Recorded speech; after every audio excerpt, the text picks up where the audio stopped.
Muy bien, comenzaremos con la ponente Romina Abigail España Paredes.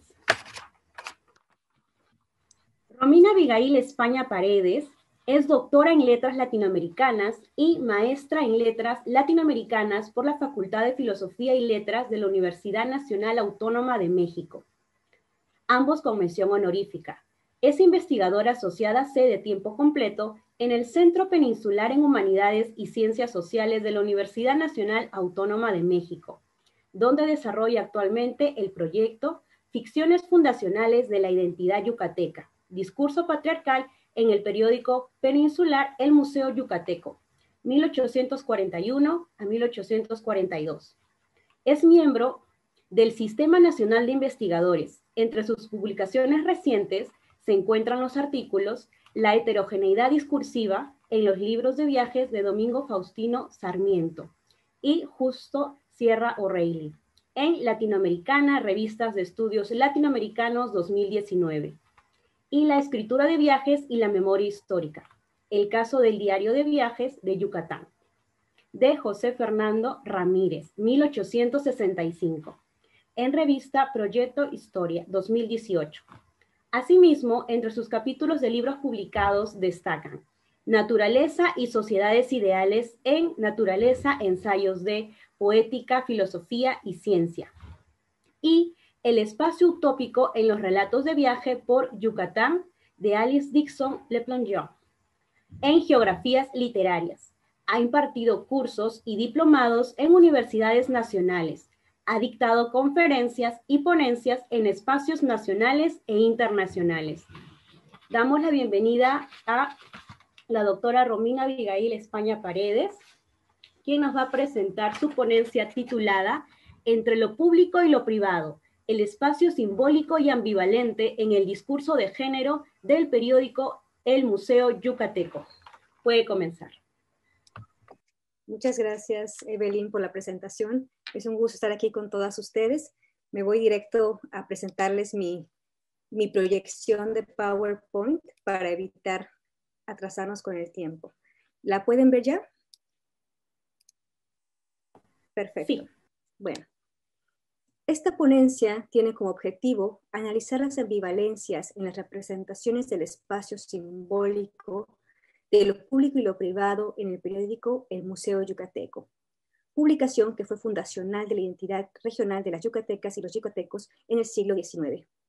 Para llevar a cabo este análisis, partiremos de un estudio del discurso de género construido en la publicación, especialmente aquellas representaciones que plantean la relación ambivalente sobre el lugar político de la mujer yucateca como reguladora entre el espacio público y privado de la nación yucateca. Para alcanzar el objetivo de esta ponencia, partiré de una metodología interdisciplinaria que integra las reflexiones sobre el análisis del discurso en la construcción del sujeto y el mundo, particularmente de los discursos fundacionales de la nación, así como la discusión teórica sobre las identidades políticas iconizadas que distinguen entre el dominio público del dominio privado, y el fundamento simbólico del dominio patriarcal fundamentado en prácticas reales y simbólicas. La primera mitad del siglo XIX mexicano se caracterizó por un proceso de construcción de identidades nacionales por parte de las élites criollas. Este esfuerzo por parte de estos grupos privilegiados por construir la nación homogénea a través de la producción de representaciones simbólicas de las identidades nacionales, particularmente a través de la escritura, respondió en gran medida a las problemáticas sociales y culturales que caracterizaron este complejo periodo. Dichas representaciones simbólicas se difundieron principalmente a través de la literatura y la prensa periodística y fueron fundacionales de las identidades nacionales.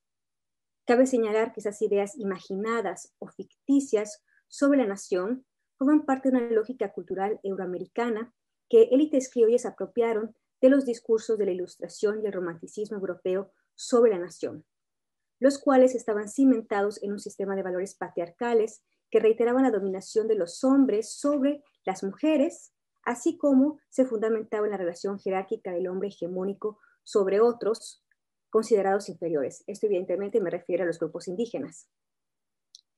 La cercanía entre el discurso de la nación y el patriarcal es evidente en dos abstracciones ficticias que para John Scott fueron la base de las teorías de las representaciones del ciudadano dentro de la República, y por lo tanto también fueron los requisitos para su participación política, es decir, la nación y el individuo.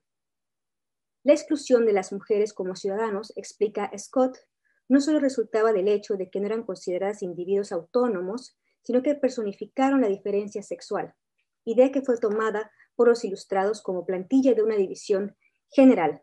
Con ello, la exclusión de la mujer como ciudadano cumplía la función simbólica de recordar la diferencia como una amenaza a la unidad nacional y por lo tanto necesaria para reafirmar dicha unidad homogénea de la nación.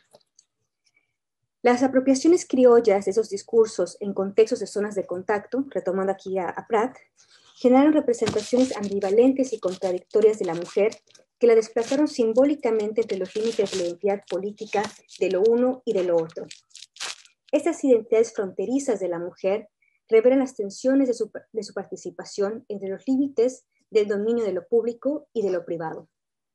En el contexto mexicano del siglo XIX, la prensa periodística ocupó un papel central en la producción y difusión de estas ficciones fundacionales de las identidades nacionales. El lugar privilegiado de esas élites fue la difusión de recepción de las publicaciones periódicas e hicieron de esos discursos el campo de batalla ideal para las vívidas luchas nacionales y partidistas. Particularmente el llamado el problema de la mujer, si se consideraba, retomando a Lee Skinner, formaba parte importante de los discursos de la prensa periodística del 19, que al mismo tiempo que intentaban definir una nación homogénea frente a la diversidad política y étnica que caracterizaban a la región, también lidiaban con la alteridad de la mujer y su lugar en la nación. El Museo Yucateco es un muy buen ejemplo de discursos sobre la mujer escritos en su mayoría por hombres pertenecientes a estas élites criollas. Habla un poco más sobre el Museo Yucateco. La importancia del Museo Yucateco como el primer periódico literario peninsular es un tema convenido ya por la crítica a partir de su publicación en enero de 1841 en Campecho, que entonces era parte de Yucatán. Este periódico significó en la historia de las publicaciones periódicas del 19 el tránsito de una prensa de opinión a una comercial y principalmente literaria.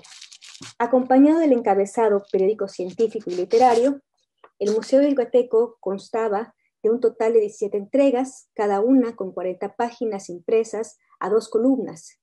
Si bien el periódico fue una publicación mensual, se prolongó hasta mayo de 1842, conformando 2 tomos. Eso es muy interesante, es una publicación que fue pensada para ser publicada en tomos. Sin duda, la importancia del Museo Yucateco está vinculada al destacado papel del escritor, jurista, diplomático, historiador yucateco Justo Sierra O'Reilly, quien a partir de 1842 asumió el título del editor principal.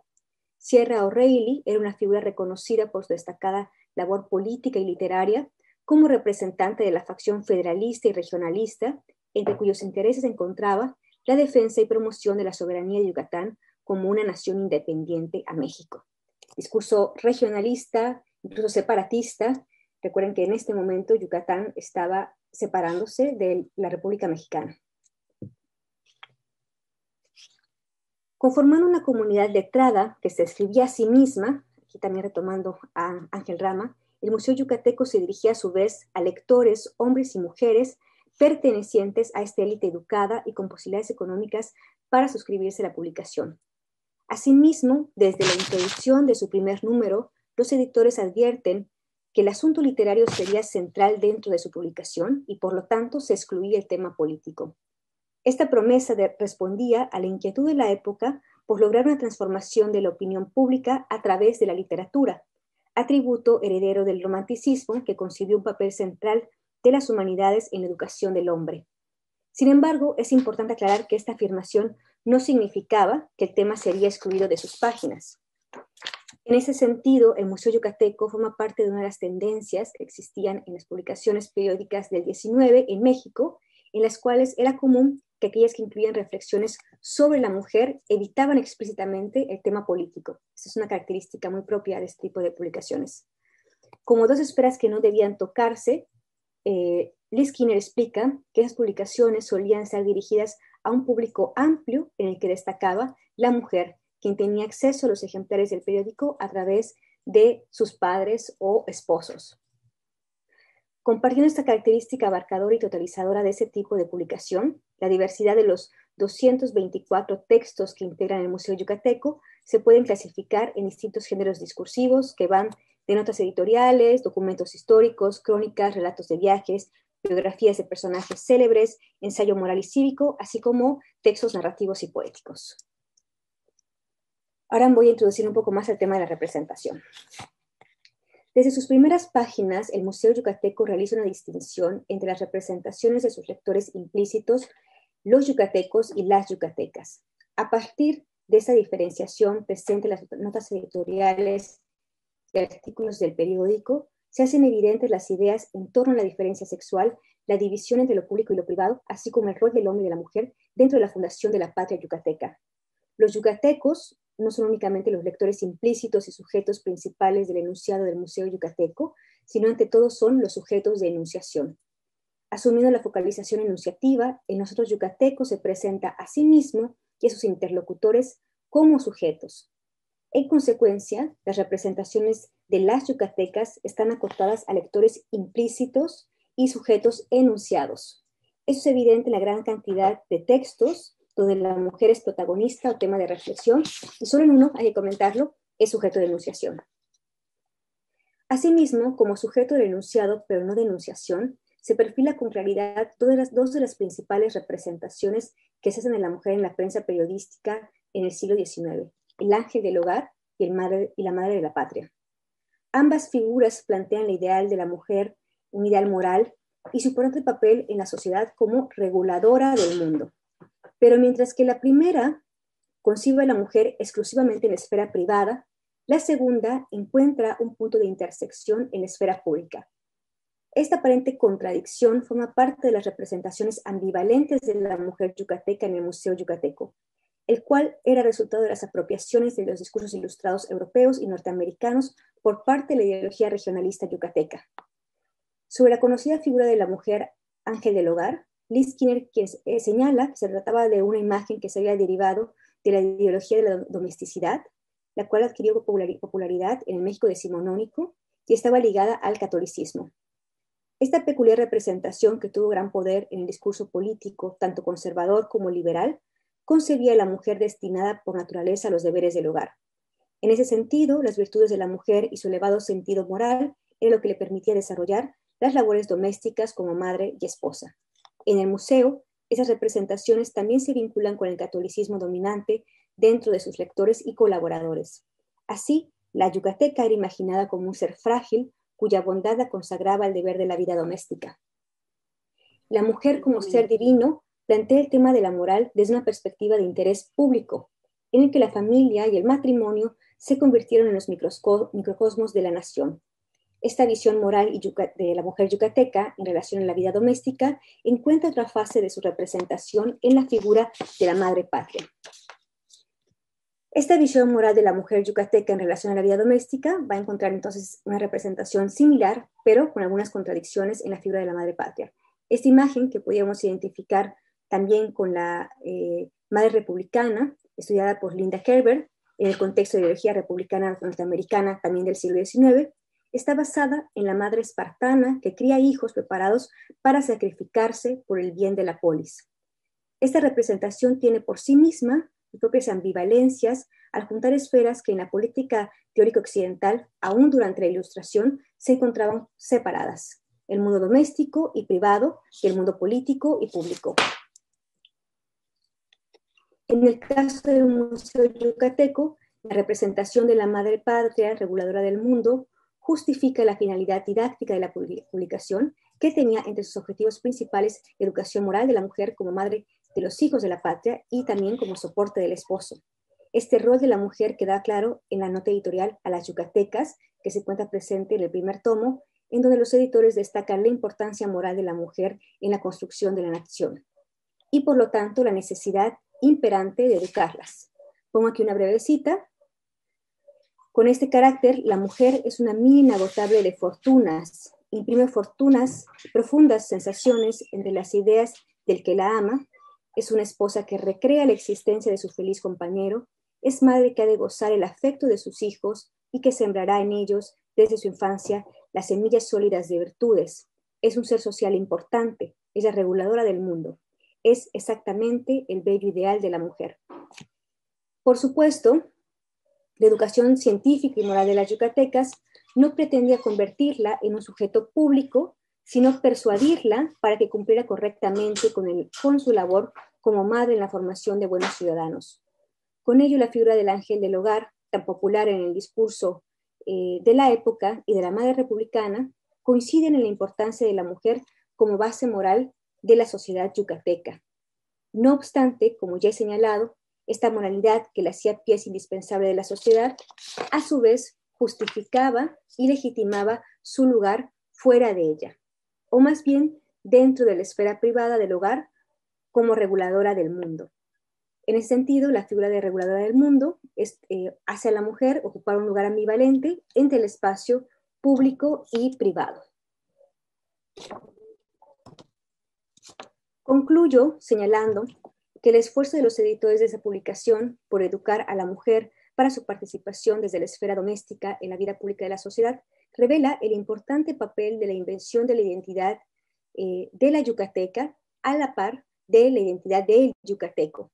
Esa representación dual de la identidad yucateca responde a una visión homogeneizante de la nación en la que no solo se legitima el dominio del hombre sobre la mujer, sino también se representa la dominación simbólica del hombre criollo sobre los otros que eran excluidos de la identidad nacional, como en el caso del indígena maya.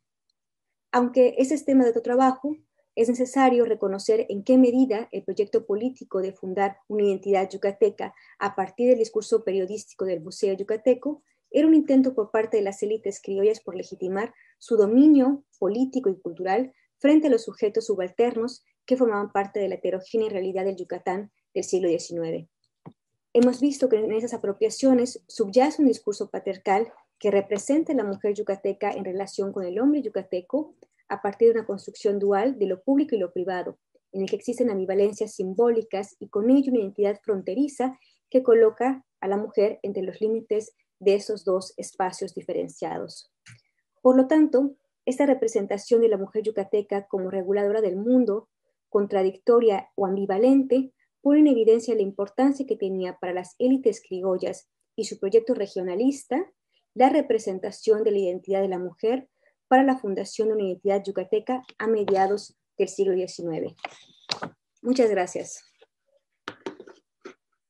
Agradecemos la participación de la doctora Romina Abigail España Paredes por su conferencia titulada Entre lo público y lo privado, el espacio simbólico y ambivalente en el discurso de género del periódico El Museo Yucateco. A continuación, presentaré la ponencia titulada Subvirtiendo el espacio doméstico, costura, poesía y metaficción, el caso de Gertrudis Stein, pero antes quisiera presentarme. Soy Evelyn Isamar Huarcaya Gutiérrez, magíster en Investigación en Humanidades por la Universidad de Extremadura, licenciada en Literatura por la Universidad Nacional Mayor de San Marcos. Actualmente estoy estudiando mi segunda carrera en el área de Educación y Pedagogía. He participado en calidad de ponente en el segundo Congreso Internacional Interdisciplinario, La Poesía de las Américas en la Poesía 2016, en la 12ª Jornadas Andinas de Literaturas Latinoamericanas, Costa Rica 2017, en el 23º Coloquio de Estudiantes de Literatura Lima, Perú 2018, tercer Coloquio Internacional de Estudios sobre Culturas Originarias de América, Cuba 2018, Coloquio de Literatura Política y Educación, homenaje a Teresa González de Fani, Lima, Perú 2018, 22º Congreso de la Asociación Alemana de Hispanistas, Berlín 2019, entre otros. A su vez, he publicado artículos en la plataforma del Ministerio de Cultura del Perú como Un taller para ponerse en la piel del otro, arte para la detransformación del colectivo cholo, arte y desarrollo intra e intercultural, la experiencia de la asociación Ayu Yupaychay y ¿se puede vivir de y para la literatura? Posiciones en debate. Comenzaré con la presentación.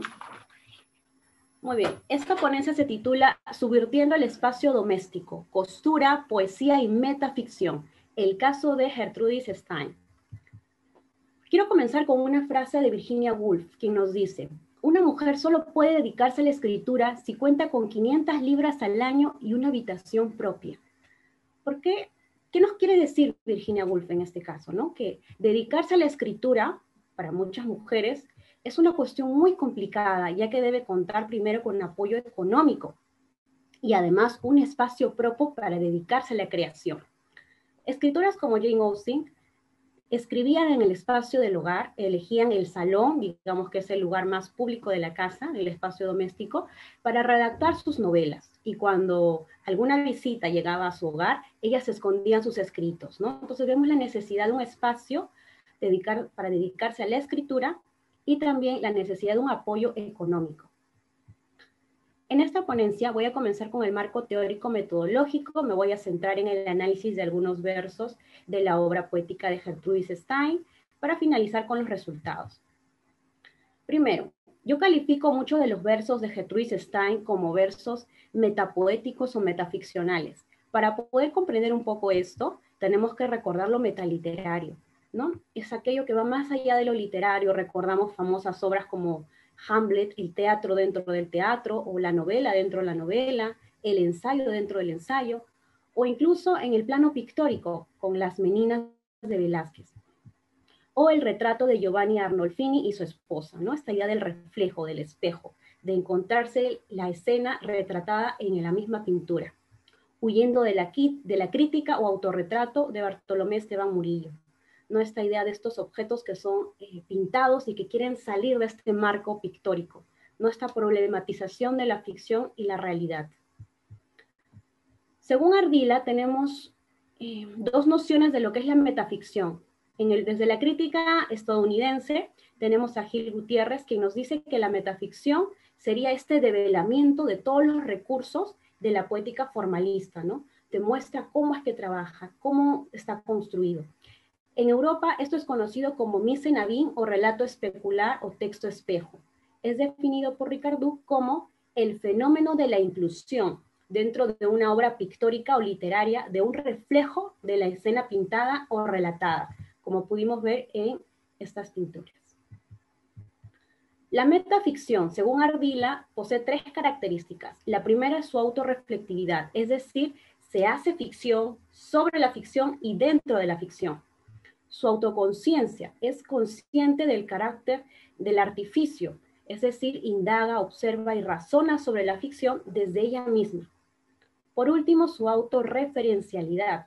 Su referente no es externo, entonces, de esta forma, crea sus propios referentes, se autorreferencia y problematiza esta relación entre ficción y realidad, ¿no? Específicamente sería en este caso la metapoesía, ¿no? Aplicado al caso de los poemas. Otra categoría importante es Tretas del débil, acuñada por Josefina Ludmer, quien nos dice que un sujeto puede asumir aparentemente esta posición subalterna, la asume, pero sin embargo, a partir de este espacio va a tratar de cambiar las estructuras internas para poder realizar otras actividades. Cito el ejemplo que dice de Josefina Ludmer: como si una madre o ama de casa dijera, acepto mi lugar, pero hago política o ciencia en tanto madre o ama de casa, ¿no? Siempre es posible tomar un espacio desde donde se puede practicar lo vedado en otros. Siempre es posible anexar otros campos e instaurar otras territorialidades. Muy bien, ahora sí comenzamos con el análisis. Este es uno de los primeros poemas, Ice Glasses. Ice glasses, a color is shaving, a salon is well, placed in the center of an alley, ¿no? Un color en afeitado, un salón está bien puesto en el centro de una calle. Desde el propio paratexto, es decir, desde el título, nosotros ya podemos observar esta cuestión del código. Ortega Gasset, en la deshumanización del arte, él nos alude a una escena de un hombre observando un paisaje y su mirada atraviesa las lunas, el cristal de la ventana, para centrarse en la naturaleza, ¿no? En el caso de las artes de vanguardia, lo principal no es el referente, no es el bosque, es la luna, ¿no? Es la luna, en este caso aludido por los lentes, ¿no? Glasses. Pero aquí observemos que lentes o anteojos o gafas de por sí ya significan, ¿no? El término gafas. No es necesario utilizar el término aquí, en este caso eyes, ojo, pero la autora lo utiliza para, a partir de esta repetición, de esta reduplicación, de este sentido, aludir a esta metonimia de la mirada, ¿no? No son las gafas, sino la mirada, la forma de ver, de observar. Tenemos otros ejemplos como una metonimia de desplazamiento, de un lugar interno por otro externo, el salón por la calle. A su vez, la autora utiliza palabras comunes, ¿no? Como color y afeitado, que todo el mundo lo puede comprender, pero que juntas producen un efecto de extrañamiento, refiriéndonos a Slowski, sobre qué es lo que podría significar, ¿no? Un color en afeitado. Aquí ya no nosotros nos referimos, no nos centramos en el referente, sino somos más conscientes del artificio, que estamos frente aquí a una creación artística, al código, ¿no? Frente al código. Otros ejemplos, tenemos, por ejemplo, la exhortación creativa. Afila el lápiz, obstruye, frota su residuo. En este caso, el residuo vendría a representar este lenguaje mimético, referencial, figurativo, que la autora critica. Y esto se ve mucho más en detalle con esta parodia que realiza de la rosa, ¿no? Eso es una rosa en gallina, nos dice. De esta forma está criticando este símbolo cargado con un fuerte contenido poético. Pasamos a la deconstrucción del espacio de la domesticidad. Vamos a observar en esta diapositiva un conjunto de citas como por ejemplo, ven, anda, quédate, Philip, feeling, come, go, stay, Philip, Philip. En este caso, mediante la metonimia de la marca por el objeto, Philip, Philip, se aluden a los electrodomésticos, ¿no? Entonces, aquí podemos observar una exhortación a quedarnos en este espacio, al parecer, ¿no? El espacio del doméstico, pero este espacio se construye como un lugar violento. Esta idea de violencia lo podemos observar aquí en esta metonimia de pantuflas furiosas, ¿no? Para aludir a la persona que porta, en este caso. Después, los elementos femeninos están muy referenciados en la obra de Gertrudis Stein. Por ejemplo, pussy, pussy, pussy, what, ¿no? Gato, gato, qué. Y en este caso también lo que la traducción no ha podido recoger es esta diglose del término pussy, que puede aludir al gato como también a la vulva femenina, ¿no? Y esta exhortación de nuevo, compón camas, compose beds. Aquí a partir de la reduplicación, lo que la autora trata de decir no es que, o sea, el término camas, a partir de la reduplicación, se va a vaciar del significado convencional de cama para resemantizarse a uno nuevo. Aquí camas significa obra literaria, ¿no? Compose bed, compón, creación. Y esto lo podemos resaltar a partir del uso de estas imágenes nuevas, que son el dedal y el alfiler, ¿no? La autora en un inicio acepta, supuestamente, aparentemente, este espacio que ha sido asignado, el espacio doméstico, y nos dice, ¿no? Aprecio el honor y obedezco sí. Sí que aprecio el honor y obedezco sí, ¿no? Obedece aparentemente este espacio, pero va a crear en este nuevo lugar. ¿A partir de qué? Ya no del lápiz, sino de la aguja, ¿no? Del alfiler, del dedal. Busco agujas, nos dice Sir Needles. ¿Qué más? Podemos observar también esta deconstrucción del espacio de la domesticidad cuando, por ejemplo, la autora alude al alfiler como un toro descansando, ¿no? El poder que tiene esta herramienta asociada a la costura femenina como un espacio de creación, ¿no? Es un toro descansando, un toro con poder que busca resurgir, o el dedal reciente. En este caso, en el siguiente verso, gold space, space of tools, espacio de oro, oro de los dedos, ¿no? En este caso vemos este refuerzo positivo a partir de la reduplicación del valor que tienen los dedos y la costura para crear. Y símbolo de esto, símbolo del arte, símbolo de todo lo bello, es el dedal del todo. También tenemos una fotografía de Georgia O'Keeffe, que se publicó mucho antes de la obra de Gertrudis Stein, que se pueden establecer también unas similitudes con esta pintura, ¿no? Que después pasó a ser fotografía. ¿no? Que podría ser motivo de análisis también, ¿no? Vemos esta idea de las manos creando, ¿no? Esta costura ornamental, decorativa, de creación. Voy a pasar a la lectura de los resultados. Podemos observar que Stein recurre al campo figurativo de la repetición. ¿Por qué? Porque a partir de la repetición la autora puede desautomatizar el lenguaje convencional de esa poética gastada, mimética, referencial, figurativa, ¿no? Lo que produce que la experimentación verbal como una forma de subversión, ¿no? De ese significado ya acartonado, gastado. 2. La valoración del sonido de las palabras. En sí, no lo he presentado en esta ponencia, pero también tenemos otros ejemplos de las gitanjáforas, y vamos a ver cómo el sonido es un fin poético en sí mismo, ¿no? El desvío, la ruptura de una representación mimética figurativa de la realidad y la vuelta a la palabra, ¿no? Como un artefacto histórico, estético, ¿no? Estético. Recordemos también el poder que tiene la palabra. Este cambio de mirada a partir de una vuelta al código.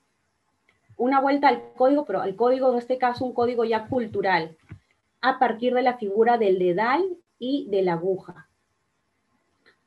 Podemos observar que en los últimos pasajes señalados del poema Secret Emily, no solo se critica el lenguaje convencional, sino también se instauran y proponen nuevos códigos culturales de creación artística. Finalmente, podemos terminar cómo se desautomatiza el sentido convencional de objetos femeninos, ¿no? Como la aguja, el dedal, y se los resignifica a través de este nuevo código creado. Concluyo con, podemos nosotros observar que la poética de Gertrudis Stein es una poética transgresora, tanto en el plano del lenguaje, la representación, como del código. Y todos nosotros podemos apreciar esta parodia del símbolo de la rosa reemplazado por el símbolo del dedal y la aguja, ¿no? La costura, una actividad que muchas mujeres realizaban cuando perdían mucho de sus bienes, quedaban viudas, era una especie de trabajo honrado, ¿no? Que les quedaba a estas mujeres, y ahora convertido en algo mucho más trascendental, estético, la creación misma, ¿no? El arte mismo reducido a esta imagen de la costura. Muy bien, gracias por su atención. Ahora continuaremos con el programa. Nuestra siguiente conferencista es Carlota Gómez Herrera.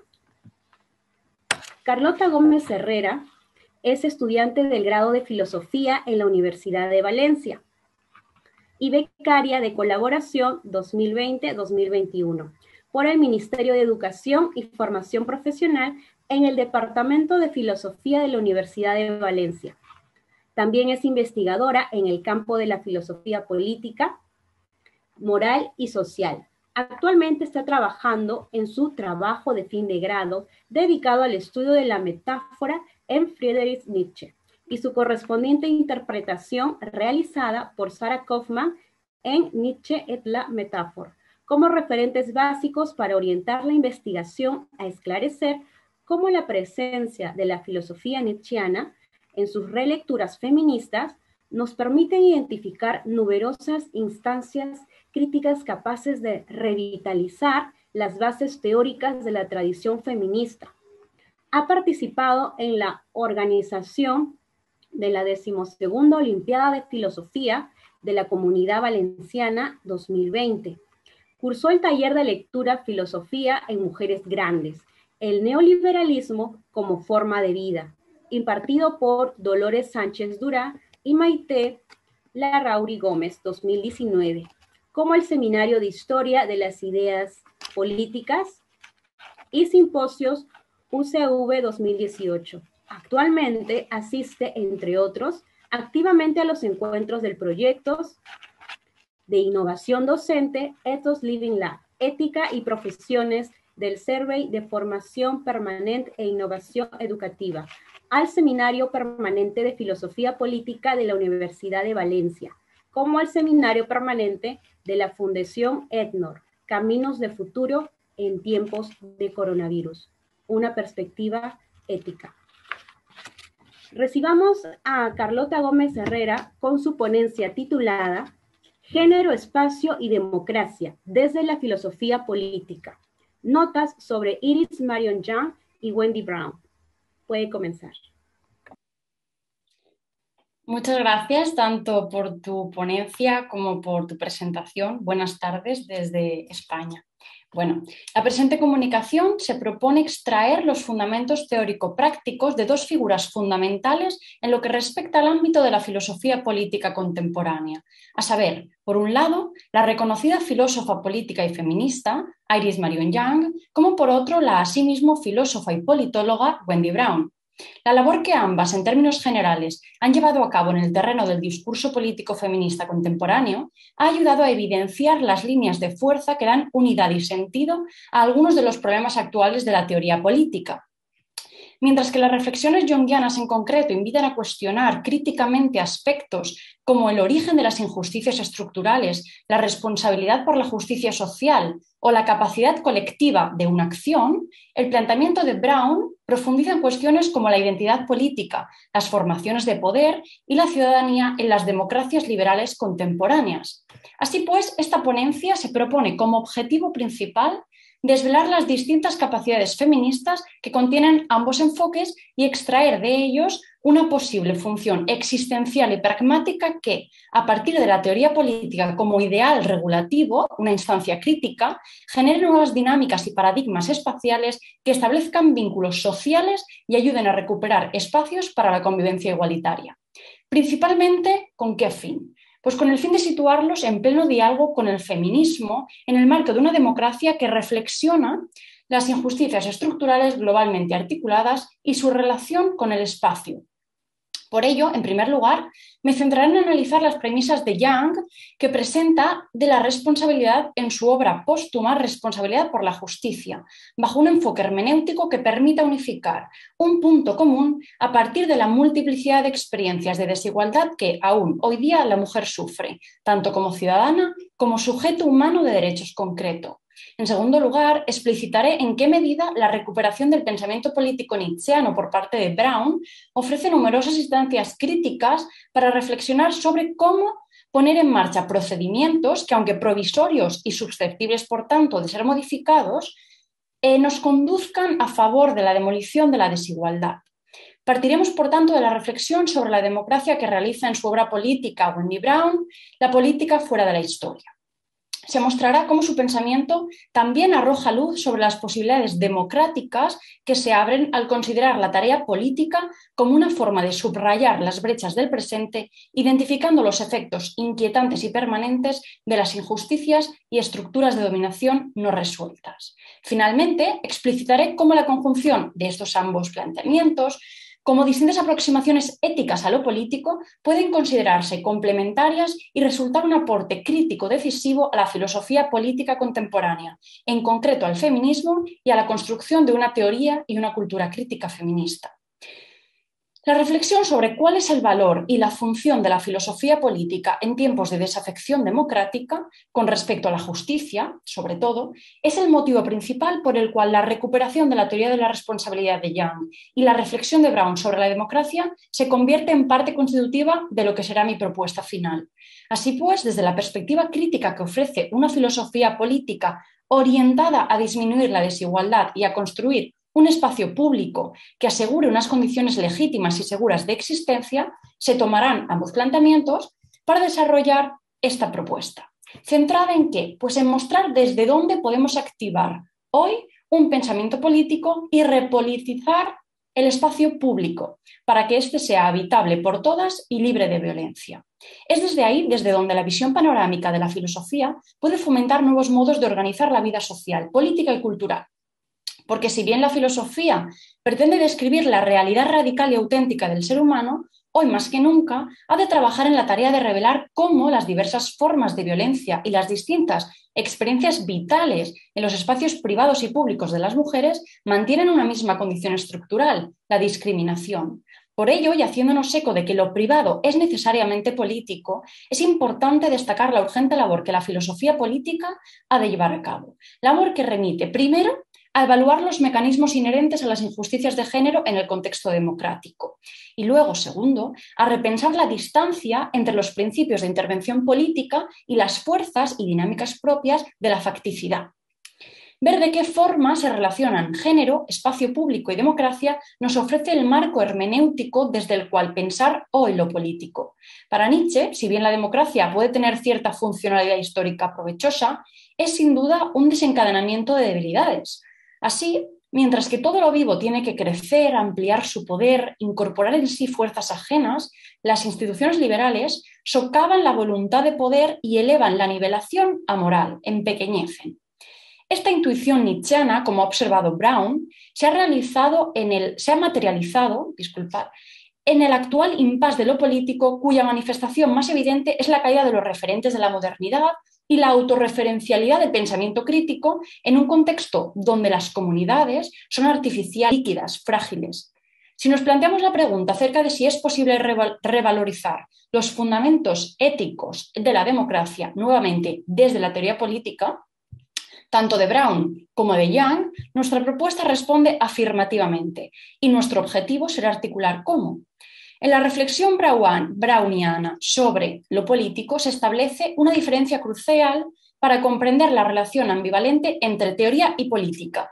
La teoría, al convertir la vida política en su objeto de estudio, se aleja del ejercicio práctico y del carácter vivencial de la dimensión política, distancia que a su vez le permite establecer una mirada crítica, evaluadora de los términos que definen sus objetos de investigación.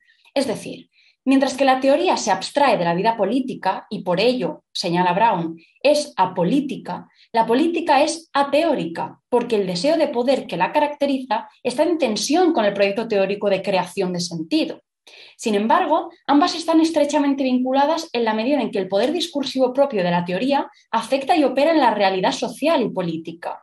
Así se comprenderá la importancia de la normatividad reconocida, dado que si bien los efectos de la crítica deconstructivista pura ayudan a purificar constantemente la relación entre aplicabilidad ideal, que es el ámbito teórico, y efectividad real, el ámbito práctico, también esta, llevada hasta sus últimas consecuencias, puede contraer la eliminación de toda posible orientación, dejando que predomine la inercia.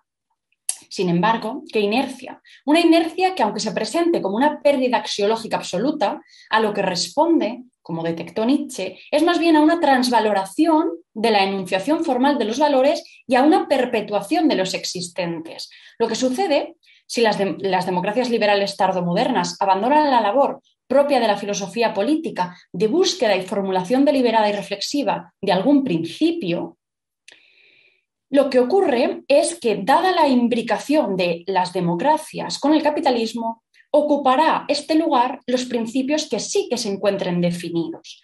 Ante el amorfismo, la carencia de fines y propósitos políticos claros, siempre hay un conjunto de valores que introducen de manera subrepticia fuerzas marcadamente no democráticas, aquellos principios históricamente disponibles, de mercado, patriarcales, racistas, aporofóbicos, etc. De ahí la recuperación de la propuesta browniana de considerar un nuevo modo de presentar la relación entre teoría y política, precisamente porque a partir de la afirmación y el reconocimiento de la cualidad no teórica de la política, esto es, la resistencia de la vida política a la teoría, es posible comenzar a desplegar acciones divergentes, objetivos y estrategias parciales que consigan resignificar de forma concreta y específica cómo se incardinan las prácticas sociales en el espacio público. Se trata de conjugar el momento de la participación con el de instancia crítica que ofrece la teoría en la acción política. De esa manera, nos incita a tener un debate constante con los retos que presenta el trinomio género, espacio y democracia. Young, por su parte, se centra en desenmascarar las líneas de fuerza que sostienen y alimentan la desigualdad real y su normalización. Esto es, se dirige hacia la raíz de la estructura social, la estructura como objeto primario de justicia que permite identificar el sesgo característico de las políticas neoliberales. Desde el plan de acción colectiva, que tiene como eje central la responsabilidad relativa a la injusticia estructural, es crucial tomar conciencia de que la injusticia implica necesariamente cierto tipo de responsabilidad. ¿Por qué? Pues porque, como indica Young, El hecho mismo de juzgar que una situación es injusta supone la admisión de que su causa es humana. Esto es, implica asumir la contingencia característica propia de la arbitrariedad de la decisión. Es fruto del ámbito humano. Acarrea, por tanto, la aceptación de que la situación podría ser de otra manera, cosa que impulsa la actividad transformadora a través de la responsabilidad política, capaz de crear políticas públicas que orienten la realidad social hacia una justicia buscada, orientada, determinada. El espacio público como espacio político democrático no puede ser territorio del ejercicio del poder patriarcal. Una vez desmantelado el formalismo universalista del liberalismo, la fuerza política de la teoría es necesaria para que puedan surgir reivindicaciones específicas y para que las mujeres puedan movilizarse y conseguir cuotas de poder para impulsar una transformación social necesaria. El espacio público es el territorio común de la ciudad donde todo ciudadano y ciudadana tiene derecho a circular libremente, a estar. Es un lugar de encuentro, de socialización y diálogo donde se concreta la cosa pública, que es para todos. Como dice Valcárcel, en este tipo de espacios se espera que no existan restricciones explícitas de acceso para nadie. Ahora bien, dicho espacio no es neutro, sino que es donde se escenifican de manera más evidente las múltiples discriminaciones y abusos ejercidos contra la mujer. Los relatos particulares de las mujeres, en los que se describen sus vivencias, constituyen instancias interpretativas ineludibles. ¿Por qué? Porque nos sirven para discernir críticamente las necesidades reales de las mujeres y la importancia de la educación feminista. Las experiencias de desigualdad y violencia vividas adquieren a este respecto un valor fundamental, puesto que es a partir de su expresión compartida, desde donde, como método de descubrimiento de los aspectos valorativos y necesidades normativas, se pueden someter a un ejercicio ético-reflexivo para impulsar el cultivo de habilidades cívicas, democráticas y evitar el empobrecimiento de esta experiencia de las mujeres en los espacios públicos. La forma de entender la política que presenta Young es muy útil para nuestro objetivo, porque la política incluye la acción del Estado, pero no se reduce a ella. Somos conscientes de que en numerosas ocasiones la única forma de que los actores sociales organicen una acción colectiva para reparar la injusticia es mediante las instituciones del Estado. Sin embargo, deberíamos entender las instituciones del Estado como instrumentos de mediación para la acción coordinada de quienes ya comparten la responsabilidad de esas estructuras, de su formación. Poner en marcha procesos de apropiación segura del espacio público solo es posible si numerosos y diversos actores de diferente posición dentro de las estructuras sociales trabajan de forma corresponsable. Porque contribuir a una democratización de los espacios públicos, intensificando la participación paritaria y segura a través de formas democráticas y comunitarias, es contribuir a disminuir la violencia de género urbana y hacer de lo público una casa nuestra propia, habitable. Hay que reconocer la urgencia de reformular la relación entre teoría y acción política, a la par que comprender, como nos ilustra Brown, su distancia. Pues objetivos prioritarios como derrocar los mitos sobre la responsabilidad, incentivar formas de acción colectiva inclusivas y participativas y construir nuevos modos humanos cívicos de ser, convivir y relacionarse en el espacio público pueden verse cumplidos desde la conjunción de ambos enfoques. Para ello, Brown y Young nos permiten comprender de una manera más precisa la conexión existente entre género, espacio, responsabilidad, justicia y acción colectiva, y entablar con ello procesos dirigidos al desarrollo social. La democracia, en tanto que marco, debe devolverle a la condición urbana su primer sentido, contribuyendo a eliminar de forma progresiva las desigualdades estructurales que erosionan e imposibilitan que la justicia se dé y a transformar los espacios públicos en lugares cívicos y feministas. Muchas gracias. Agradecemos la participación de la investigadora Carlota Gómez Herrera por su ponencia sobre género, espacio y democracia desde la filosofía política, notas sobre Iris Marion Young y Wendy Brown. A continuación, pasaremos con la siguiente ponencia de la investigadora Sandra Bustillos Durán. Sandra Bustillos Durán es doctora en Ciencias Sociales con especialidad en Sociedad y Territorio de la Universidad Autónoma Metropolitana, Unidad Xochimilco, investigadora del Sistema Nacional de Investigadores Nivel 1, perfil PROMEP-PRODEP desde 2017. Profesora investigadora de tiempo completo, adscrita al programa de doctorado en Ciencias Sociales del Instituto de Ciencias Sociales y Administración de la Universidad Autónoma Ciudad Juárez, socia fundadora de la Red Ambientalista Universitaria RAU, integrante y líder del cuerpo académico consolidado número 43, Historia, Sociedad y Cultura Regional. Profesora investigadora en la Maestría en Ciencias Sociales, Maestría en Educación Educativa y en las licenciaturas en Historia Regional y Sociología, así como en diversos programas de educación continua de la Universidad Autónoma Ciudad Juárez, exdirectora del Colegio de Chihuahua. Ha participado a su vez en diversos proyectos de investigación, como los proyectos de investigación internos y con financiamiento externo de diversas instituciones, como el INMujeres, el Congreso de la Unión, FOMIX Chihuahua, Civilla Chihuahua, FOMIX Municipio de Juárez, CONACYT, PROMEP, CONAPRED, Gobierno del Estado de Chihuahua, entre otros. A su vez, ha realizado estancias en la Universidad Autónoma del Estado de México, Fulbright Fellowship 2011-2012, University of Texas at El Paso 2011 y 2014, University of the West of England 2017-2018. Forma parte de las asociaciones como la Asociación de Latin American Studies Association, LASA, socia fundadora y ex coordinadora de la Red Ambientalista Universitaria RAU, vicepresidenta de la Association for Wonderland Studies, ABC 2012-2014, socia fundadora y presidenta de la Asociación de Académicas Chihuahuenses. Sus áreas de preocupación son intersección, interdisciplina entre territorios, medio ambiente, mujeres y derechos humanos, desde perspectivas críticas. Recibamos a la doctora Sandra Bustillos con su tesis titulada Deconstruyendo Espacio y Género en las Epopeyas Fundacionales de la Literatura Occidental. Castellanos, Atwood, Legan, Barker, Miller reinterpretan la Ilíada, la Odisea y la Eneida. Puede comenzar. Gracias por sus maravillosas presentaciones. Siempre aprendo cosas excepcionales y en el caso de ustedes ha sido verdaderamente genial.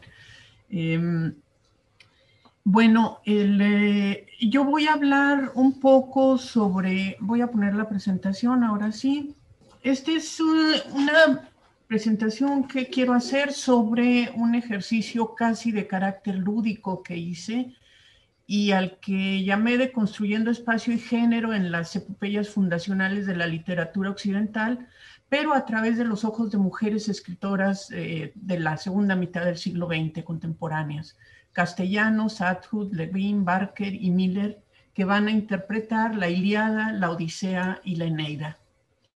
Estos tres textos de los que estoy hablando son considerados, grosso modo, como los textos fundacionales de la literatura occidental, ¿sí? A partir de ellas se han elaborado toda una suerte de disquisiciones, se ha escrito, se ha dicho, pero casi todas las miradas que encontramos son miradas androcéntricas. Entonces, la idea de esta presentación es precisamente hacer un análisis comparativo de la construcción y el uso del espacio público y privado que han hecho estas escritoras a través de la deconstrucción y recreación de estos tres mitos desde la mirada, si no feminista, netamente la relectura, es decir, la creación de intertextos puede resultar en textos verdaderamente maravillosos para las y los feministas. ¿Qué es lo que quiero hacer? Bueno, indagar un poco, empezar a profundizar la asociación entre espacio doméstico y la recurrencia de la violencia, de todos los tipos de violencia que se han presentado contra las mujeres y que abarcan tanto el espacio público como el espacio privado, que van y vienen entre uno y otro, y uno de cuyos más grandes exponentes es precisamente la guerra. ¿A dónde voy con esto? Voy a tratar de señalar la actualidad de una de estos mitos fundacionales, pero sobre todo la actualidad de la violencia contra las mujeres, que la vamos a encontrar como una categoría transhistórica, como bien nos decía Edgar Morin hace ya muchísimos años. Es decir, la violencia de los seres humanos contra los seres humanos, pero dentro de esto en particular contra las mujeres. Y es lo que voy a tratar de indagar en la lectura que hago de la obra de estas cinco escritoras, ¿sí? Bueno, la Ilíada y la Odisea, como bien señalan por ahí, es el origen de la literatura occidental, pero además es si la vemos de una manera un poco jocosa, como es también en mucho el estilo de Margaret Atwood. Bueno, pues la Ilíada es la historia de un pleito conyugal que deviene en una guerra y que finalmente la narrativa que se va a establecer sobre ella es la que va a fundar la literatura occidental. Y aquí, bueno, habría que hacer una acotación porque se dice de la literatura occidental, pero pues hasta el siglo XIV Grecia fue considerada parte de Oriente. Entonces aquí tendríamos que ver esto, ¿sí? La Eneida, por otro lado, fue escrita en el siglo I a.C. y es una obra que fue escrita por encargo, ¿sí? El emperador Augusto se la comisionó al filósofo Virgilio para construir una historia que legitimara el origen mítico de Roma, del Imperio Romano, a partir de la cultura griega. Es decir, los romanos habían vencido militarmente a los griegos, pero los griegos les habían conquistado culturalmente. Y de aquí surge la Eneida. ¿Sí? Es decir, son dos historias que tienen el mismo origen, pero que van a derivar en distinto tipo de miradas. Esta es una breve cronología de cómo fueron escritos estos textos. El más viejo, por decirlo así, es este maravilloso poema en prosa que se llama La Lamentación de Dido. Para quienes no lo han leído, yo se los recomiendo profundamente. Es una obra espectacular, maravillosa. Y fue escrita en 1953 por esta escritora, poetisa mexicana, que es Rosario Castellanos.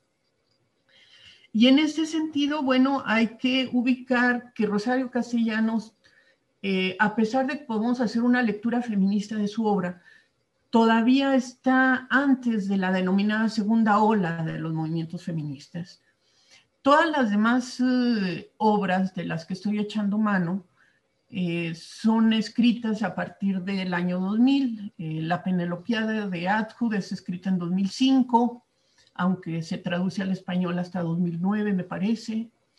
Lavinia de Úrsula K. Le Guin es de 2009.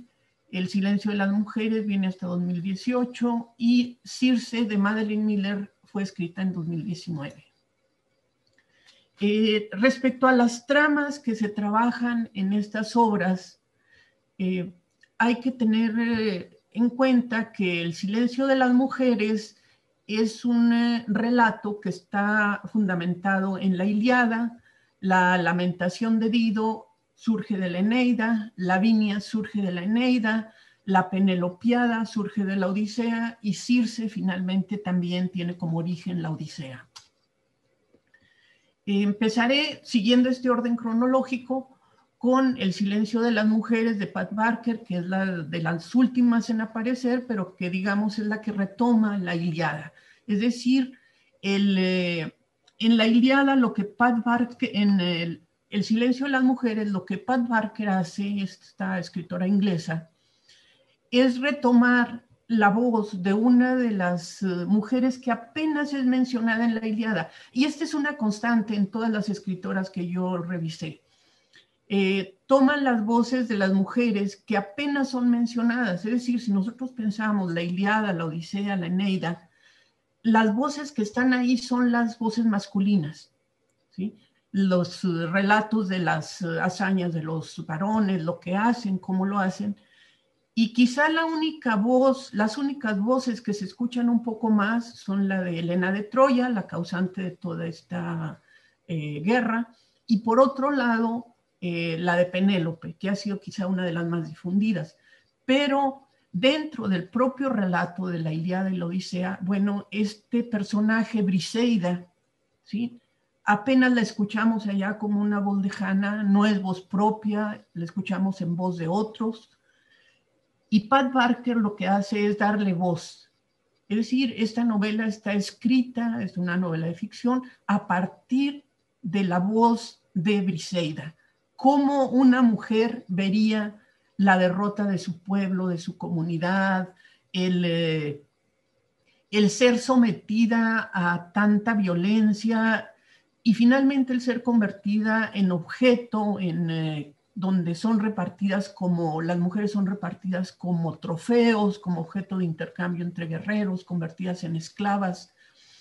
Y la actualidad de este tipo de escritos es que finalmente es lo que sigue pasando en la actualidad. Si es una novela de hace 25, 28 siglos, la Ilíada, la Odisea, pero lo que relatan sigue ocurriendo en la actualidad y esa es quizá una de las grandes aportaciones de estas novelas que son, se pueden leer muy fácilmente. De hecho, El silencio de las mujeres recuerda mucho la película que se hizo sobre Troya, aquella donde salía este actor, como ahorita no me acuerdo el nombre, pero ese tipo de construcción, es decir, está hecha para un consumo popular, pero tiene estos ingredientes que la hacen, en mi opinión, una visión feminista, una óptica feminista de cómo releer, de cómo darle voz a las que no tienen voz en las historias originales,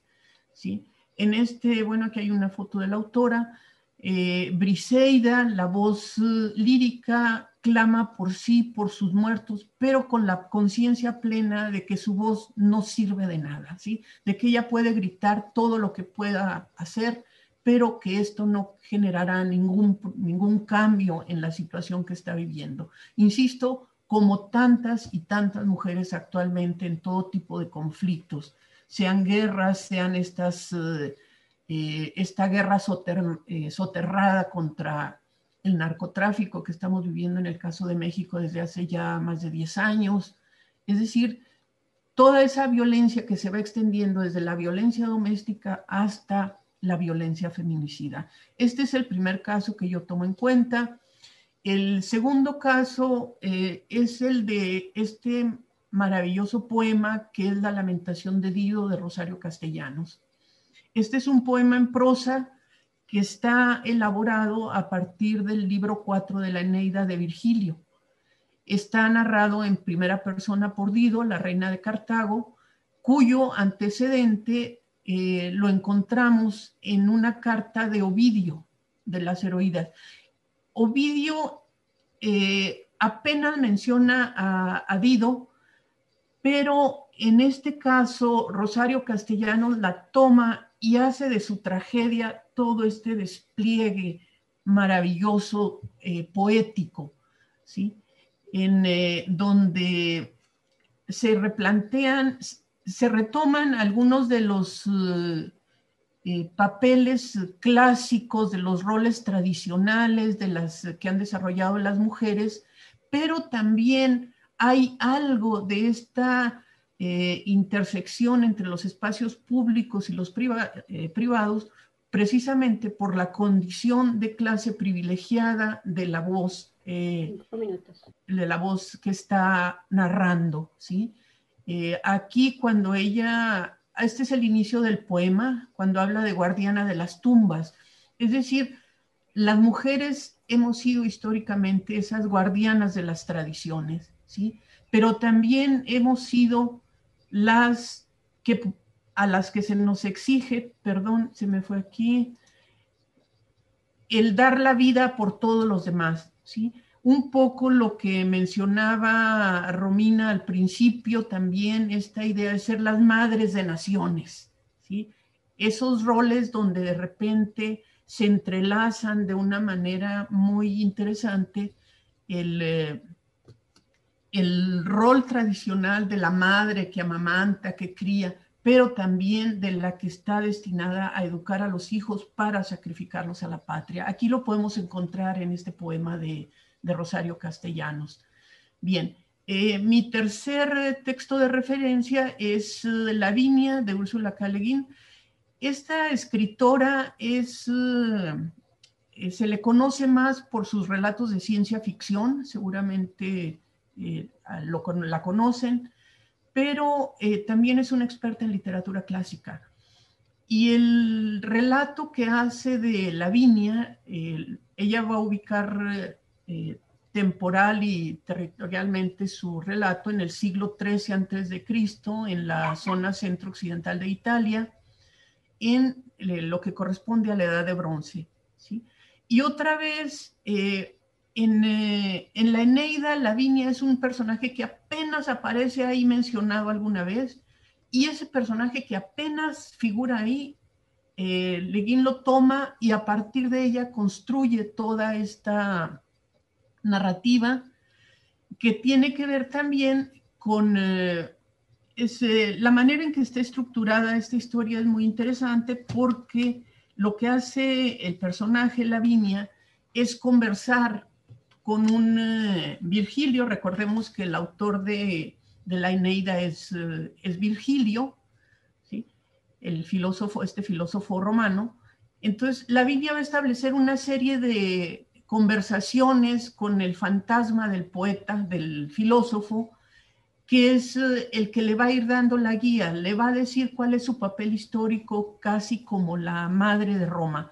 Y ahí se establece una genealogía muy interesante con Lavinia, como finalmente va a ser se va a casar con Eneas. Eneas es este personaje que viene de la guerra de Troya, de los que huyen de la caída de Troya, que va a atravesar todo el Mediterráneo y finalmente va a llegar a esta región de Italia y va a fundar, digamos, esta genealogía de la cual después van a surgir estos personajes como Rómulo y Remo. En ese sentido, Lavinia es un personaje creativo, empoderado y que ha desarrollado por su origen y su condición de clase esta capacidad de negociar con distintos grupos de varones, los de su tribu, los vecinos, las comitivas de Eneas, porque ella tiene clara cuál es su misión como fundadora de este imperio. ¿Qué es lo que muestra la Lavinia de Le Guin? Bueno, lo que está mostrando es que pese a las restricciones culturales y los estereotipos de género, los roles de género que se imponen a las mujeres, siempre existe ese espacio de posibilidades de negociación, ¿sí? Esta es una de las aportaciones que a mí me parece más ricas en la obra de Le Guin. La siguiente novela, bueno, esta no es novela, esta es una obra de teatro, sí, está escrita con el estilo de las obras de teatro y es La Penelopiada de Margaret Atwood. Y Atwood es una escritora que para las feministas es muy conocida y para todo el mundo es súper conocida a raíz de que se puso en la televisión una serie de ella, El cuento de la criada. Atwood es una mujer, es una escritora muy feminista. De hecho, si uno analiza toda su obra, está recorrida por este tipo de enfoques. Y en este caso de La Penelopiada, lo que ella va a hacer es retomar la Odisea y le va a dar voz a Penélope, ¿sí? Penélope la abandonada, Penélope la que espera tejiendo y destejiendo a que regrese el marido. Es decir, en la Odisea, Penélope es una mujer sumisa, que está acatando, que espera. Y en cambio, en La Penelopiada de Margaret Atwood, Penélope es uno de los caracteres que va a llevar la voz principal, pero ella habla es una Penélope que ya murió y que está en el Hades. Ahí está con sus criadas, estas criadas a las que Odiseo mandó a asesinar, a que su hijo Telémaco las asesinara. Entonces, ella va a hacer una mirada muy crítica y también le va a dar voz a estas otras que nunca tuvieron voz, que son las 12 criadas que también acompañaron de manera permanente a Penélope. El coro de las criadas es en esta obra tan importante o quizá más que la voz de Penélope. Las criadas le reclaman haber sido víctimas de violencia durante toda su vida, desde niñas hasta su muerte. Y ellas dicen, estos fragmentos son conmovedores en la Penelopiada, donde dicen, nosotras también fuimos niñas. Nos ponían a trabajar en el palacio cuando todavía éramos unas crías. Trabajábamos como esclavas de sol a sol y no éramos más que crías. Y concluyen, le reclaman a Odiseo, porque toda la Penelopiada es un reclamo a Odiseo. Le dice, somos las criadas que mataste, las criadas traicionadas, colgadas, en el aire quedamos, agitando los desnudos pies. Tú te desahogabas con cada diosa, reina y ramera con quien te cruzabas. Nosotras, ¿qué hicimos? Nosotras menos que tú. Fuiste injusto. Tú tenías la fuerza de la lanza y el poder de la palabra. Otra vez, el poder totalmente masculinizado, totalmente negado a las mujeres. Y la última obra de la que he hecho mano es Circe, la hechicera, de Madeline Miller. Esta es una obra más ligera. Madeline Miller tiene otra obra previa sobre Aquiles, es una experta en estudios clásicos. Y aquí sí encontramos una interpretación totalmente feminista. ¿Sí? Las anteriores se entrevé, se puede leer entre líneas. En el caso de Circe no hay tal cosa, ¿sí?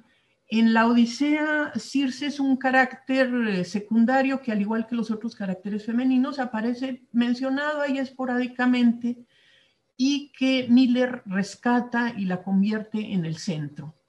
¿Sí?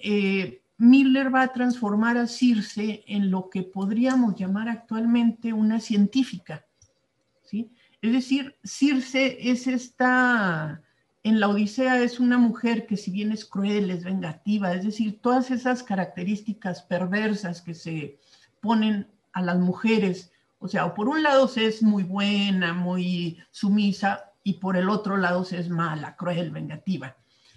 Entonces, lo que hace Madeline Miller es hacer un mix con estas características, porque sí es vengativa, tiene mucho de qué vengarse, la han ofendido mucho, la han herido mucho, pero es una mujer que ante todo fue capaz de renunciar a su condición divina, a su condición de clase, diríamos hoy, por su afán de conocimiento. Ella lo que quiere saber es cómo funcionan las plantas, el poder de las plantas, de los animales, ¿sí? Saber cómo funciona la naturaleza, los ciclos naturales, aunque esto le cueste el exilio, ¿sí? Es decir, ella en sus pláticas con Prometeo, un Prometeo que fue encadenado, Prometeo le transmite esta curiosidad, digamos que contribuye a acrecentar la curiosidad que ella ya tenía, y finalmente le cuesta el exilio, pero el exilio curiosamente va a ser, en mi opinión, y ahorita me acordaba cuando escuchaba una de sus charlas, que va a ser el cuarto propio del que hablaba Virginia Woolf para esta novela, para el caso de Circe, porque es donde ella va a poder desplegar sus habilidades, sus capacidades, su sed de conocimiento, su afán de saber todo lo que hay. Y en este sentido es un carácter profundamente humano, profundamente actual, y creo que sería estos ejercicios de transposición literaria que realizan no solo Miller, sino todas las autoras que revisé para esta presentación. Bueno, yo aquí lo que me gustaría invitarlas es que esta revisión crítica, esta mirada crítica que se hace de estos mitos fundacionales, se ha hecho de muchos otros escritos y que podemos seguirlo haciendo. ¿Qué es lo que tienen en común estas escritoras? Bueno, el primero es quizá que denuncian la violencia históricamente ejercida contra las mujeres, ¿sí? Es decir, ponen en la mesa, ponen ante la mirada de quien lee de sus obras, que la violencia contra las mujeres es un fenómeno que está estrechamente vinculado a la cultura patriarcal, androcéntrica, y que se ha afianzado todavía más en la etapa del actual sistema mundo capitalista. Estas obras nos permiten atisbar la brutalidad de la violencia y quizá en este sentido la denuncia contra la violencia es uno de los leitmotivs de los movimientos feministas actuales. ¿Sí? Mientras no seamos capaces de concluir, de eliminar esa violencia contra las mujeres, la desigualdad va a permanecer como una de las grandes vergüenzas de nuestra especie humana. ¿Sí? Porque en esta violencia contra las mujeres es donde podemos ver, como nos invitaba un poco Rita Segato, ver la devastación de los cuerpos, territorios de las mujeres. Es decir, no son nada más los propios cuerpos de las mujeres, sino son también todo lo que está alrededor de nosotros. La cultura, la posibilidad de una buena vida no es posible en tanto no tengamos ese respeto por los derechos humanos de las mujeres. Y el primero de ellos es el derecho a una vida libre de violencia, a una vida en paz. Aquí dejo yo mi presentación. Muchas gracias. Bien. Agradecemos la participación de la investigadora Sandra Bustillos Durán con su ponencia de Construyendo Espacio y Género en las Epopeyas Fundacionales de la Literatura Occidental. Castellanos, Atgus, Lewin, Barker y Miller reinterpretan la Ilíada, la Odisea y la Eneida. Finalmente, recibamos a nuestra última invitada, Elvia Guadalupe Ayala Macías, doctora, arquitecta por la Universidad Autónoma de Baja California, maestra en restauración de sitios y monumentos, 2013, por la Universidad de Guanajuato, doctora en arquitectura, 2017, con énfasis en la línea de arquitectura y ciudad por la Universidad de Guanajuato. Es profesora investigadora de la Facultad de Ciencias de la Ingeniería y Tecnología en el programa educativo de arquitectura. Actualmente participa como responsable y colaboradora de diversos proyectos de investigación, teniendo como principales líneas de interés la apropiación del espacio, la conservación patrimonial, la evolución histórica de la forma urbana y la planeación de sitios históricos. Pertenece al Sistema Nacional de Investigadores en nivel candidata 2019-2021 y cuenta con el perfil deseable del Programa de Desarrollo Profesional Docente de 2019 a 2022. Es integrante del Cuerpo Académico Estudios Urbanos y Arquitectónicos, 2019 a la fecha. Recibamos a la doctora Elvia Guadalupe Ayala Macías con su ponencia titulada Apropiación y resignificación del espacio público, disputas simbólicas desde el patrimonio cultural. Puede comenzar. Muchísimas gracias. Pues muy buena tarde para todos y para todas. Espero que estén muy bien. Agradezco la presentación, agradezco pues la aceptación de la ponencia. Yo les voy a hablar de un trabajo que vengo desarrollando recién. Quiero poner eso primero que nada sobre la mesa. Pues básicamente es una inquietud que ha surgido debido a mi formación profesional.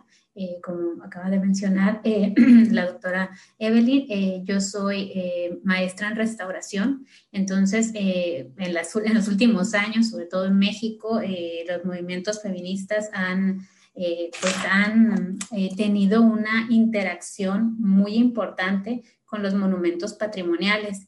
Y justo esto comenzó a llevarme a varias reflexiones e incluso al diálogo con colegas y con alumnos.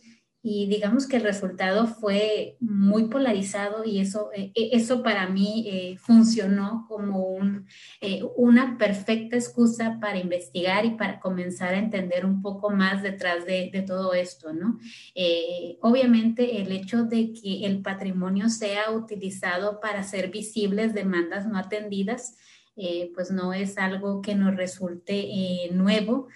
Sin embargo, la forma en que se está mediatizando toda esta información, sobre todo ahora que tenemos a nuestra disposición distintas redes sociales, es algo que resulta pues bastante llamativo y que voy a intentar como ir articulando algunas ideas, esperando que lleguen a algún punto, ¿no?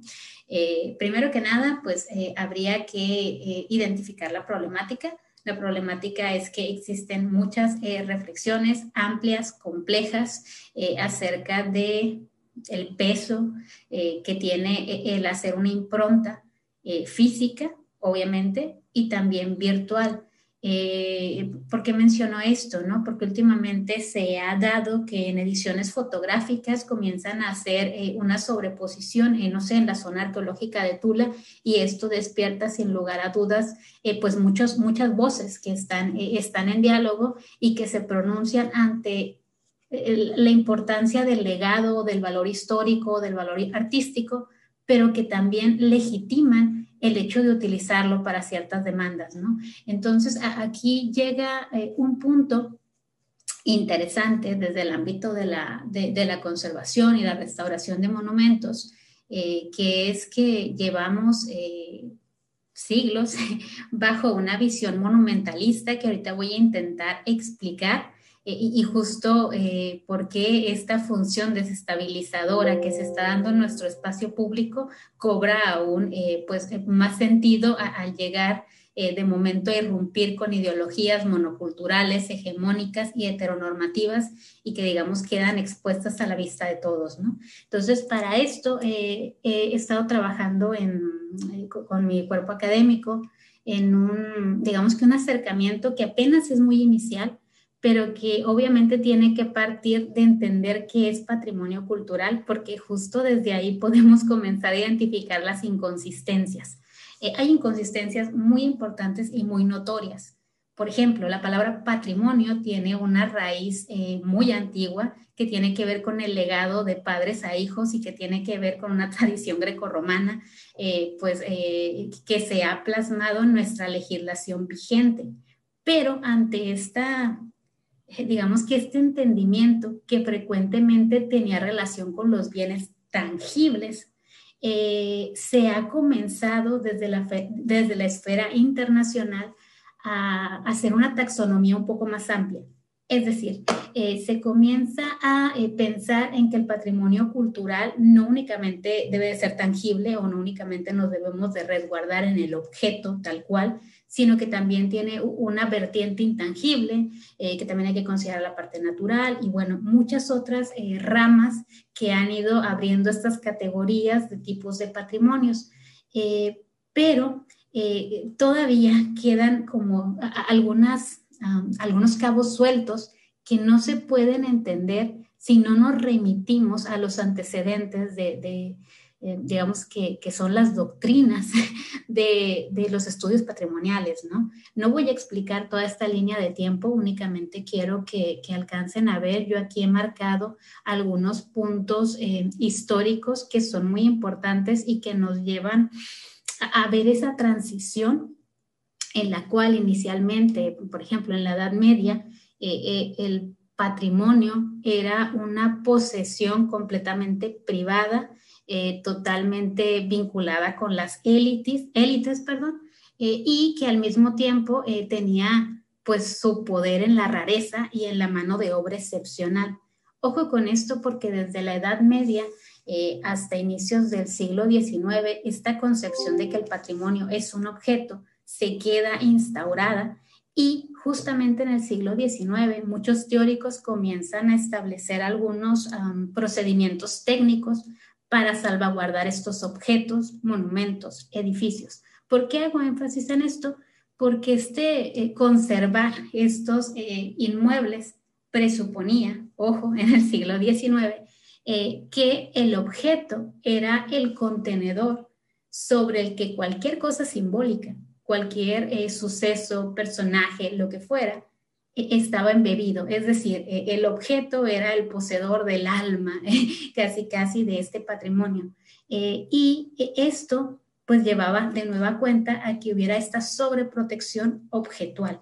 Sin embargo, y es bastante reciente, en 2003 la UNESCO determinó que pues hay patrimonios intangibles que no están vinculados absolutamente a ningún remanente físico que vaya a permanecer sobre un territorio, hablando de, pues, por ejemplo, la comida, la lengua, y digamos que en la esfera académica y técnica existe el entendimiento de esta ramificación de patrimonios de la que les acabo de hablar, pero el problema es que el proceso intelectual y académico de reflexión tiene cierta velocidad, mientras que por el contrario nuestras legislaciones siguen protegiendo los patrimonios con base a los sustentos doctrinales que tienen que ver con la historicidad.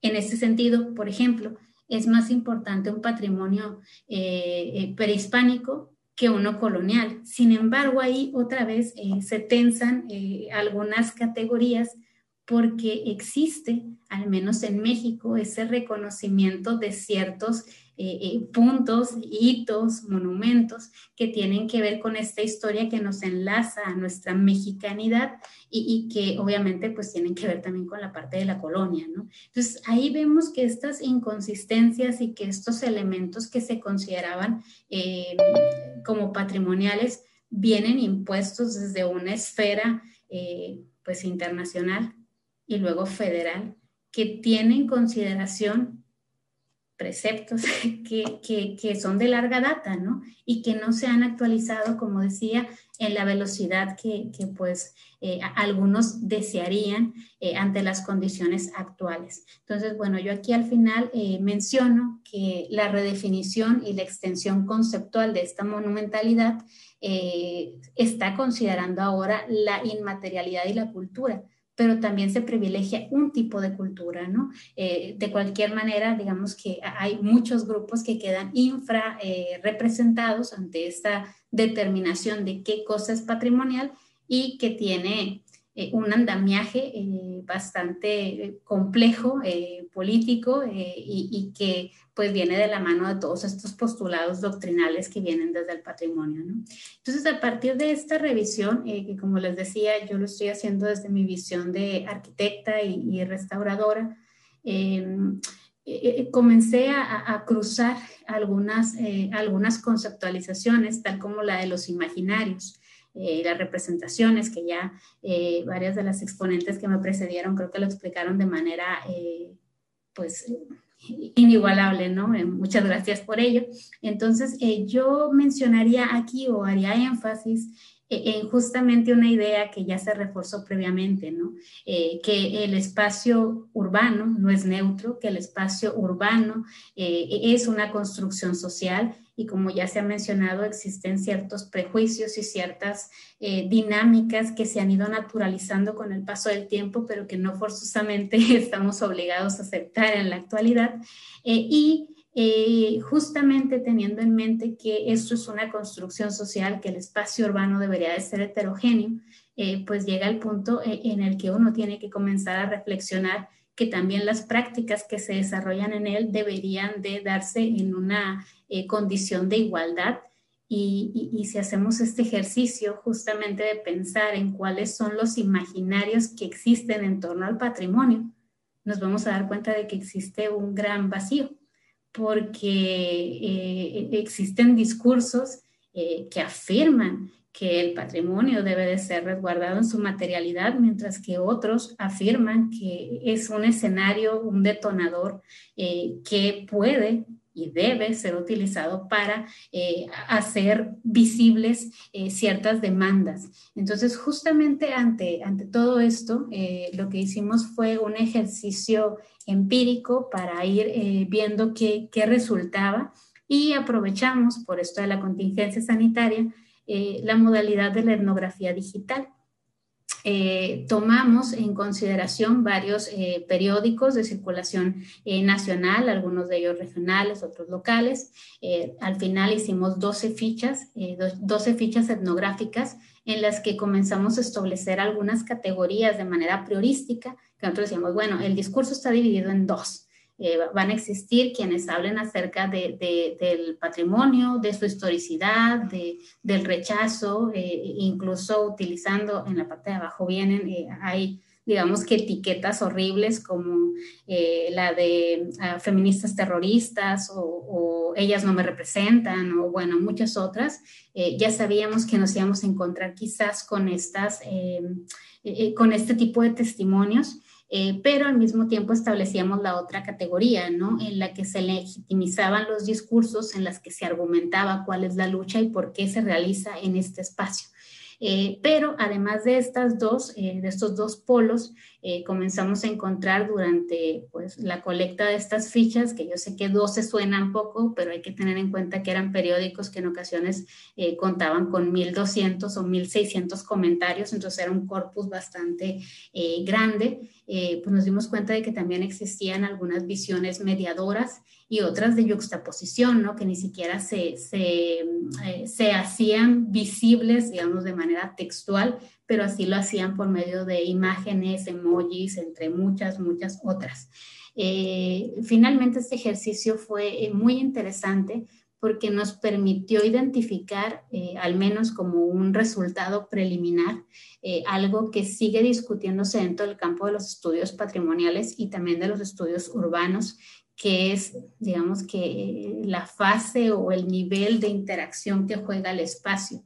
Es decir, si el espacio es únicamente utilizado como un escenario en el que se dan las cosas, que ahí tenemos o postulamos la categoría 1, que es, bueno, me reúno, me doy cita en determinado lugar que sé que es importante, que sé que funciona como un sistema de referencia para las personas, y digamos que el escenario es el mero pretexto para estar ahí, pero también nos dimos cuenta de que existía una segunda categoría en la que el espacio juega, digamos, un papel mucho más interactivo, en el que se interviene o se marca, ya sea temporal o definitivamente, el espacio. Por último, y que este sí fue como una revelación, justamente lo que les mencionaba previamente, en el que las ediciones de la bandera, de ruinas arqueológicas, de espacios patrimoniales en los que se sobreescribía, comenzaron a generar, pues digamos que discursos muy similares a los que analizábamos en las otras dos categorías. Y bueno, definitivamente por cuestiones de tiempo, pues no voy a poder exponer todos los testimonios, que son narrativas muy interesantes, pero pues creo que el escenario lo conocemos o al menos aún en mi caso sigue bastante vigente todo lo que se desencadenó a partir del 16 de agosto de 2019 y que pues se replicó en distintos estados del país, ya sea de manera performativa o ya fuera, como les decía, en alguna de estas tres grandes categorías que estuvimos identificando. Entonces, para no abusar del tiempo que me han cedido, lo que voy a hacer es justamente hablar un poco acerca de estas, digamos, es un zoom a la parte de una ficha en la que ustedes pueden ver los testimonios de rechazo, cosas interesantes que se pueden obtener de esta exploración, es que, digamos que este segmento de la población hace referencia a la historia, a los valores, a la ética, a la importancia de las herencias, y también se hace referencia a que esta herencia es de todos y que como estos grupos presuntamente minoritarios o como estos grupos disidentes pueden atreverse a alterar lo que debería ser un legado para los demás, ¿no? Obviamente estoy poniendo mis palabras para tratar de englobar varias vistas que digamos que se agrupan o se aglutinan en este punto, pero también haría la anotación de que varios digamos que esos testimonios en esta franja hacen uso digamos que de expresiones pues con palabras inadecuadas, altisonantes, o sea, como intentando desprestigiar o deslegitimizar al movimiento feminista, ¿no? Entonces, eso es muy importante porque no hay tanta insistencia o el foco no está en el patrimonio. El foco está en que se considera un acto irracional y vandálico, ¿no? Y bueno, desde la otra postura, en la de la legitimación, hay algunos discursos mucho más articulados, e incluso, eso también es muy interesante, que creo que es parte del testimonio que tuve que abreviar, pero que lo coloqué acá, y es el hecho de que existe en la legitimación visiones, obviamente, de feministas que tienen tiempo, que saben de lo que hablan, que obviamente mencionan por qué el patrimonio, que mencionan desde dónde se nos impone, con qué visión se nos impone el patrimonio, pero también hay muchas narraciones muy coloquiales en las que se hace ver la empatía. Es decir, ¿sabes qué? Si yo me encontrara en tu situación de desesperación, de ira, de rabia, si me hubiera pasado un suceso remotamente similar al tuyo, yo me sentiría pues igual, ¿no? O te apoyaría, o aquí como dicen, ¿no? Que quemen y rompan todo. Y justamente esta mirada, como les decía, es bastante presente dentro de todo este corpus que estuvimos colectando. Y de la misma manera, pues también está esta otra categoría que ya les anunciaba, en la que se habla de este diálogo, ¿no? Este intentar abrir las mentes ante estos movimientos y ante lo que está ocurriendo. En fin, voy a intentar ir hacia la parte de las conclusiones porque creo que aquí hay mucho que decir. La primera es que estos sucesos y estos fenómenos que presuntamente se anunciaban como minoritarios, irracionales, pues digamos que con toda la exposición y el seguimiento y la cantidad de réplicas que hubo a escala nacional, pues nos dejan en evidencia que no es una demanda pues de unos cuantos, sino que es pues todo un movimiento y que tiene, digamos que ciertas herramientas para hacerse escuchar y que son muy similares y pues desde mi punto de vista esto anuncia que hay que realizar una introspección hacia los retos conceptuales y normativos que existen dentro de los estudios patrimoniales, ¿no? Como les decía, el patrimonio que presuntamente anunciábamos es el reflejo y lo que otorga identidad, no debería de ser pues establecido por alguien más con categorías arbitrarias y tampoco debería establecerse de manera fija, es decir, las identidades van cambiando, los imaginarios van cambiando y justamente es algo a lo que los estudios patrimoniales tienen que prepararse porque ya está ocurriendo, ¿no?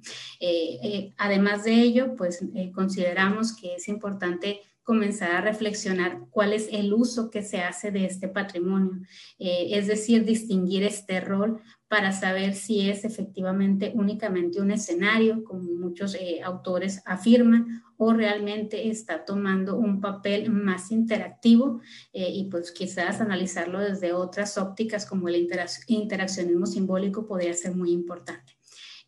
Otro elemento que me gustaría destacar es que pues ante esta contingencia creo que es urgente comenzar a establecer otros métodos para recabar información porque es parte de nuestro quehacer, pero estos métodos participativos y de valoración pues tienen que hacerse presentes también en los estudios patrimoniales, ¿no? Y ahí tenemos, lo reitero, ¿no? Algunas ausencias importantes porque el patrimonio tiene instituciones que tienen sus roles y que incluso tienen sus tiempos ante la cantidad de patrimonio existente en el país bastante limitados. Además de ello, pues es también interesante pensar en esta visibilidad de las múltiples formas de interacción socioespaciales. Aquí nos estamos refiriendo únicamente al movimiento feminista, pero pues además de ellos hay muchos otros que obviamente requieren una introspección profunda y que pueden otra vez venir a, digamos que desarticular y desestabilizar bastante las bases y las doctrinas que desde el patrimonio se han establecido de manera pues a veces tajante, arbitraria o siguiendo una corriente o una lógica histórica que nos ha llevado por esa vía, ¿no? Sobre todo a quienes estamos en la parte técnica de la conservación y la restauración, como arquitectos restauradores o como urbanistas que intervienen en espacios de centros históricos, que tenemos bastantes en el país. Y bueno, yo lo dejaría acá. Muchas gracias de nuevo. Bueno, queremos agradecer a la doctora Elvia Guadalupe Ayala Macías por su ponencia sobre la apropiación y resignificación del espacio público, disputas simbólicas desde el patrimonio cultural. Ahora vamos a pasar a la ronda de preguntas. Puedo observar por los mensajes de la audiencia que preguntan si el trabajo de la doctora Elvia Ayala se encuentra, ¿dónde lo podemos consultar? Nos preguntan si lo podemos encontrar en la web o en algún repositorio. Muchas gracias. El documento que estamos trabajando es bueno, lo más completo que tenemos es un artículo, pero está en proceso de dictamen, va por la segunda ronda, entonces espero que muy pronto pueda estar disponible y con gusto el enlace estará en mi puerta de la investigación o mi Researchgate. Bueno, también podemos observar que la mayoría los felicita a todas las ponentes por su presentación. Sí, las ponencias de hoy quedarán grabadas y lo podrán volver a ver en la plataforma de YouTube. Veo que tenemos una primera pregunta para la ponente Romina Abigail España Paredes. Dice, ¿cómo se podría explicar o de qué forma nosotros podríamos explicar estas ambivalencias del discurso de las élites criollas sobre las mujeres yucatecas? ¿Qué explicaría esta ambivalencia? Bueno, es una muy buena pregunta. Al menos en mi reflexión, aunque fue muy breve la presentación que yo les di a conocer, realmente mi conclusión más amplia, en la investigación más amplia, es que las ambivalencias tienen que ver con estas apropiaciones que realizaron las élites criollas yucatecas de discursos que originalmente eran europeos, ilustrados, incluso americanos. Entonces, me parece a mí que en esta interpretación creativa, que es la apropiación, retomando a Ángel Rama con la transculturación narrativa, hay una serie de, ¿cómo diré?, negociaciones, pero también algunas ambigüedades o contradicciones, digámoslo así, ¿no? Que, bueno, no son contradicciones en un sentido de que esté equivocado o sea erróneo o no sea una interpretación correcta, sino que es eso, es una interpretación desde una mirada de alteridad, en este caso élites criollas, de discursos que surgen en contextos diferentes, como es el contexto europeo o norteamericano. Entonces, para mí, las ambivalencias apuntan hacia esas apropiaciones creativas de las élites criollas de discursos patriarcales. Y bueno, ese es un tema que luego desarrollo más adelante, pero por ahí iría mi interés y mi inquietud. Gracias. Muchas gracias. Muchas gracias. La siguiente pregunta que podemos encontrar, bueno, dice para la ponente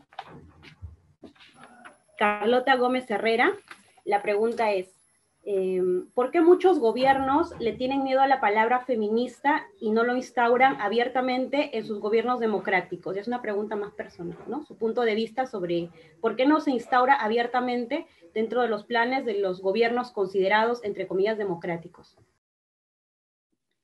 Muchas gracias por la pregunta. Creo que es una pregunta muy interesante y que puede tener distintos focos de análisis. Sin embargo, este tipo de gobiernos democráticos que no utilizan una palabra tan necesaria que refleja un tipo de necesidad real, de necesidad de la mitad de la población, que somos las mujeres, creo que deberían de replantearse sus fundamentos teóricos a la hora también de elaborar sus políticas públicas, ya que están dejando fuera o no están atendiendo a la urgencia de la facticidad, de lo que la propia realidad demanda. Entonces, es muy buena pregunta y de hecho me la apunto para desarrollarla en profundidad. Gracias. Por una cuestión de tiempos, vamos a cerrar la mesa. Las otras preguntas las van a poder encontrar en el café virtual. Invito a todos los ponentes a ingresar al café virtual para responder las otras preguntas del público. Agradecemos a todos por su asistencia. Damos por concluida la mesa 2A